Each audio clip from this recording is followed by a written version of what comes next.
Halo, apa kabar? Ya, jadi smartphone itel yang sangat fenomenal di tahun 2023 kemarin, yakni S23 Plus, sekarang udah ada penerusnya. Yuk kita bahas itel S25. Let's go!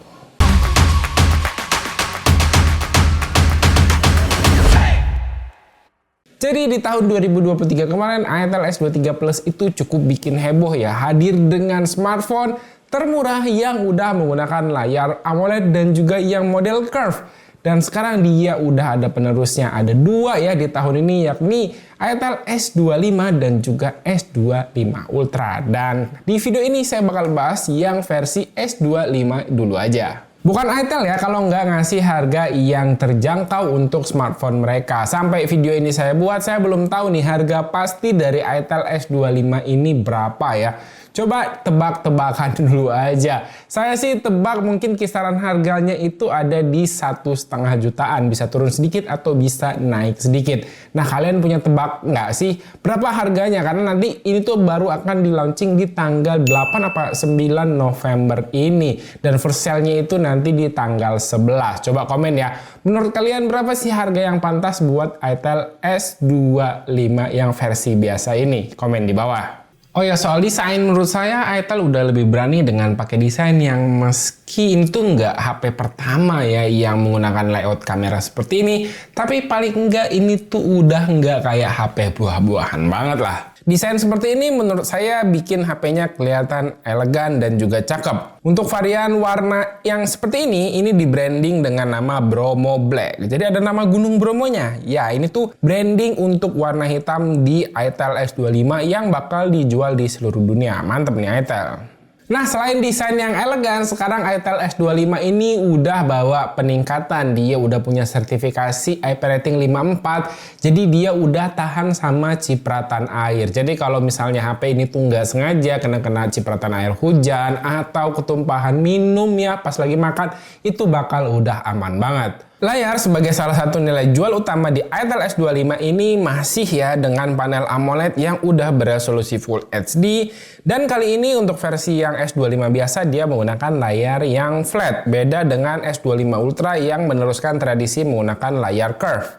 Untuk layar AMOLED-nya ini punya reproduksi warna yang bagus. Buat nonton tuh warna-warnanya lebih kelihatan keluar gitu dan lebih nyaman di mata. Cuman kenikmatan nonton di itel S25 ini sedikit berkurang karena untuk speakernya di sini dia masih menggunakan speaker yang mono. Ini disayangkan banget ya karena biasanya Transsion Holding itu kan ngerilis di smartphone harga seginian tuh mereka udah berani kasih yang stereo speaker. Tapi sayangnya untuk itel S25 ini masih menggunakan speaker yang mono. Untuk refresh rate ini juga udah 120 Hz, jadi buat scrolling udah nyaman. Tapi ya seperti kebanyakan smartphone terjangkau lainnya, di beberapa aplikasi seperti di YouTube itu jalannya 60 Hz aja. Dan kalau di marketplace di 90 Hz dan sisanya di sistem itu baru running di 120 Hz. Sementara itu untuk bezelnya meski nggak terlalu tipis, ya masih bisa dimaklumi lah ya mengingat harganya. Tapi setidaknya dia udah cukup simetris antara bezel kanan kiri dan juga atas bawah. Desain kamera depan juga udah panshol, mantep nih. Untuk tingkat kecerahan mantep ya. Ini maksimal di 1800 nits, jadi kalau dipakai di luar ruangan, layarnya masih cukup visible dan nyaman digunakan. Dan karena layarnya ini udah AMOLED, jadi otomatis dia udah punya fitur Always On Display. Cuman untuk fitur Always On Display-nya ini tidak seperti fitur Always On Display yang pada umumnya. Jadi ketika kita kunci layar, si layarnya itu akan nyala posisi Always On Display sekitar 5 atau 10 detik aja, lalu nanti dia akan mati. Nah, posisi layar Always On Display-nya ini akan aktif kembali kalau kita misalnya posisinya tuh diangkat HP-nya sedikit atau digerakin HP-nya, baru dia kembali nyala di posisi si Always On Display tadi untuk memudahkan kita mengecek notifikasi yang masuk. Dan sekali lagi ini berhubung layarnya AMOLED, itel gak nanggung ya ngasih fitur dengan ngasih fingerprint in display yang ini udah akurat performanya. Mantap nih, HP sejutaan udah dapat fingerprint reader di dalam layar. Lalu untuk chipset, ya ini udah ketebak lah ya. itel itu sahabat eratnya dengan chipset dari Uni SoC. Nah, untuk chipset yang digunakan di S25 ini dia menggunakan chipset Uni SoC T620 dengan varian RAM 6 dan juga 8 GB serta internal storage yang 128 dan juga 256 GB. Dengan menggunakan chipset seperti ini artinya jaringan yang disupport sama HP ini hanya ada di 4G aja. Untuk performa T620 sendiri sih ini udah oke lah ya.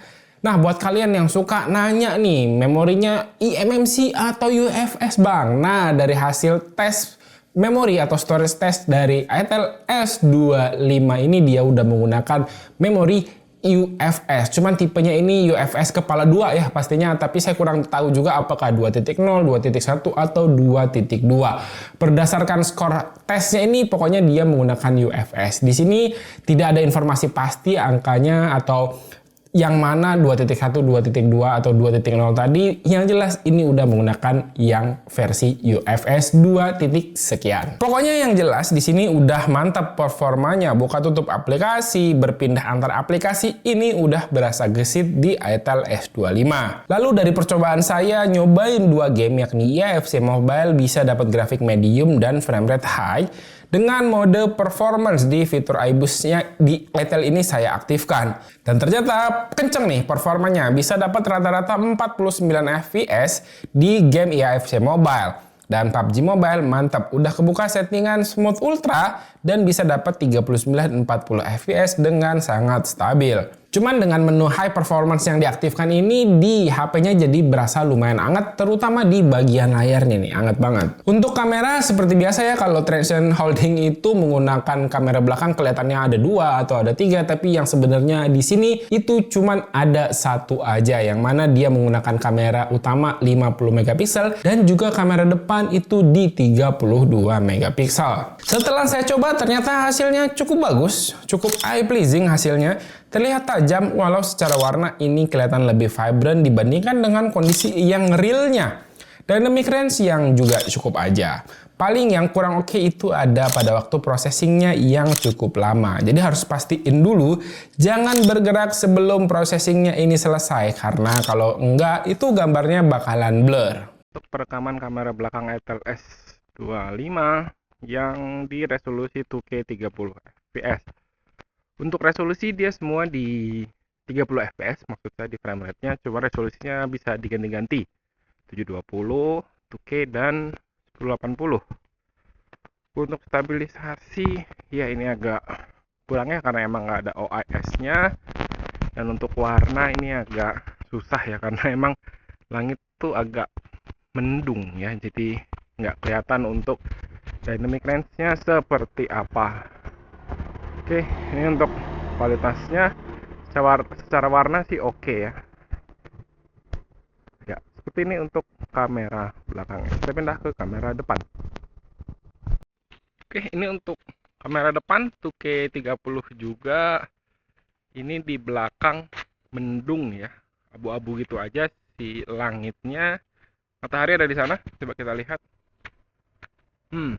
Ya, matahari di sana dan di belakang itu blowout, cuman wajah saya ini masih kelihatan bagus ya.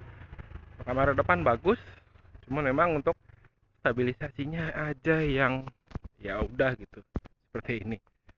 Oke, ini untuk 2K 30 fps Itel S25. Untuk baterainya sendiri, ya dia dengan kapasitas 5000 mAh standar ya untuk smartphone kebanyakan di 2024 ini. Dengan kapasitas segini, daya tahan baterainya bisa dibilang so-so lah ya. Nggak bisa dibilang irit dan juga nggak terlalu boros juga. Untuk detailnya kalian bisa perhatikan di teks perbandingannya dengan smartphone 5000 mAh lainnya. Dan buat pengecasan sendiri, dia itu support di 18 watt aja, yang butuh waktu lumayan ya. Buat ngisi penuh itu butuh sekitar 2 jam.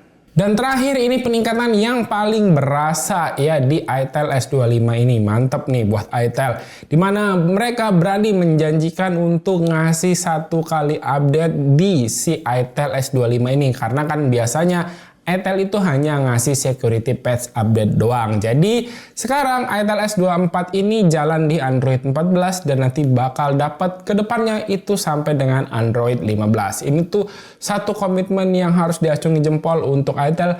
Meskipun smartphone mereka harganya terjangkau, tapi mereka berani ngasih layanan update untuk si Itel S25 ini.